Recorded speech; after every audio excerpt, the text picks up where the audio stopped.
Hey everybody, this is Peter B. Welcome to another episode of Tobacco Card Tuesday. Very hot and humid day in New England, and I'm on the back deck again. And I want to show you some new pickups I got. Now, I'm going to cheat a little bit. These aren't tobacco cards, but they are cards from the tobacco period. And the first thing I want to show you is a 1920 Zeenut candy card. Zeenut would make sets of cards every year for a few years in the teens and 20s. And there'd be pictures of the Pacific Coast players of the Pacific Coast minor leagues. This one is Johnny Couch of the San Francisco Seals. Now, I like the 1920s because they have the player's photo superimposed on a background photo of the stadiums.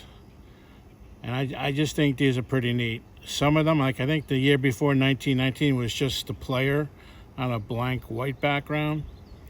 But I really like it with a stadium in the back. So that's why I wanted to get an example of the 1920s. Now, someone in the 1920s wrote the C's in pencil. Now, I don't know whether the script C's didn't look like C's to this little individual, or whether there were typos, I don't know. But it is definitely Johnny Couch, C-O-U-C-H. And not only that,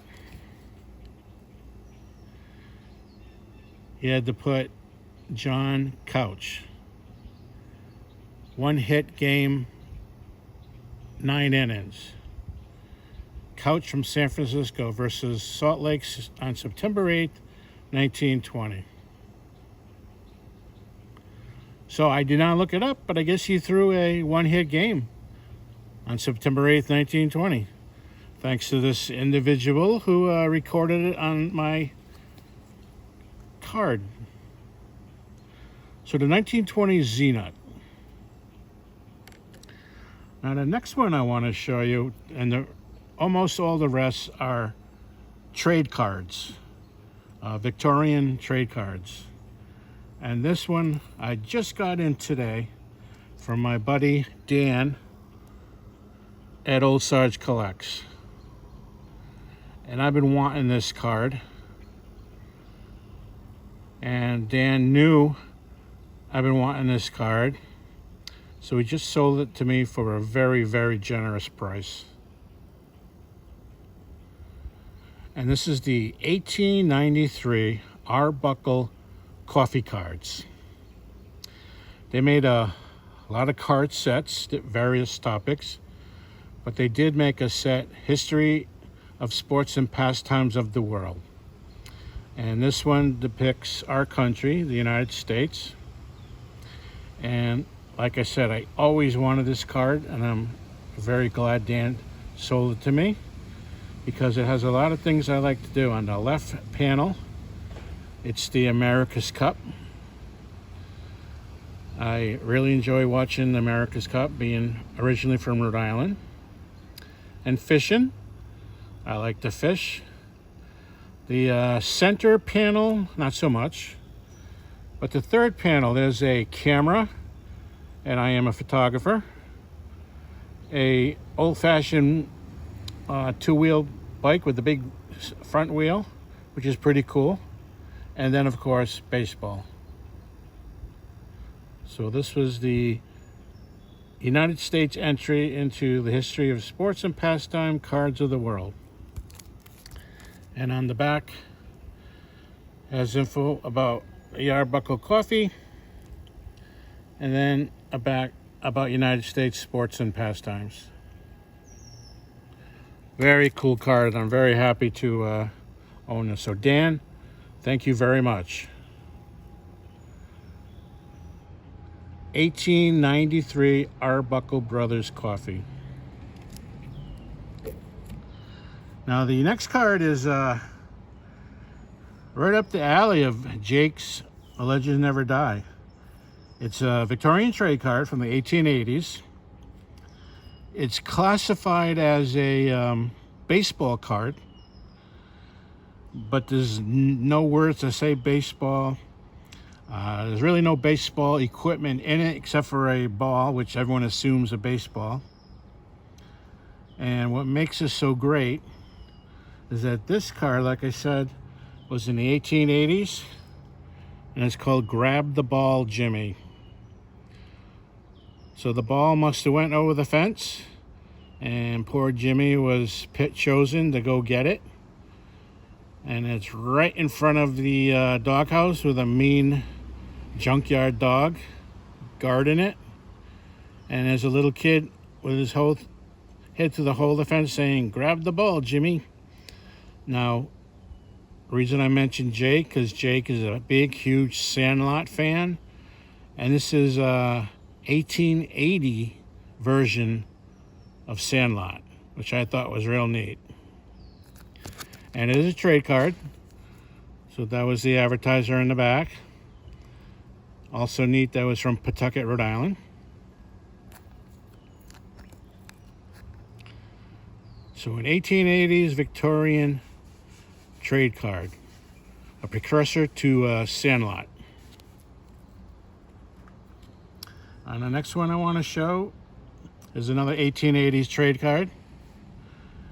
It's H804-26. This is from the large card series. They had the same exact image on smaller trade cards, but this is considered the large card series. They're 5x7. It's a 4-card checklist. This one being called A Sure Thing. And all of them had 201. I don't know if it's focused. There it is. 201 printed on the lower corner. No idea what that means, but the large card had that. And once again, this is a trade card. So we're advertising T.W. Perry Clothing from Rome, New York. Real cool. The catcher probably about to get his hands hurt. Why he's looking at the ball like that. This one, nothing on the back, and it was pasted into a scrapbook. We don't care about that. We care about the front. Still nice colors on it. And the last thing I got was this book. I got it at a antique store that Picker Jim and I frequent occasionally. I was driving by it so on this July 4th weekend, so I pulled in, and they had this book. It's called The Great Teams of Baseball by McLean Kennedy. This came out in 1928. They did make a reprint. It looks very, very similar. Done in the 80s, I think 81. This is an original, however.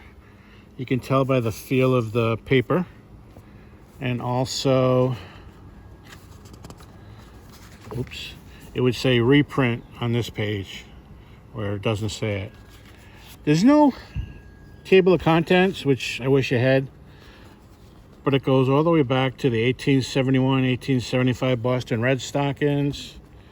See, there's the Orioles, Detroit, St. Louis Browns, and all the way up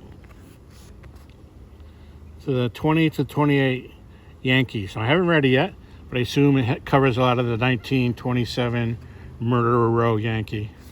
So I'm excited to read this. I mean, it looks like it was either looked at once or not at all. Great condition from 1928. Very fragile paper, you can tell by the feel. And that's it. Those are recent pickups, tobacco era stuff I got. And I hope everyone has a very wonderful Tuesday. Thank you.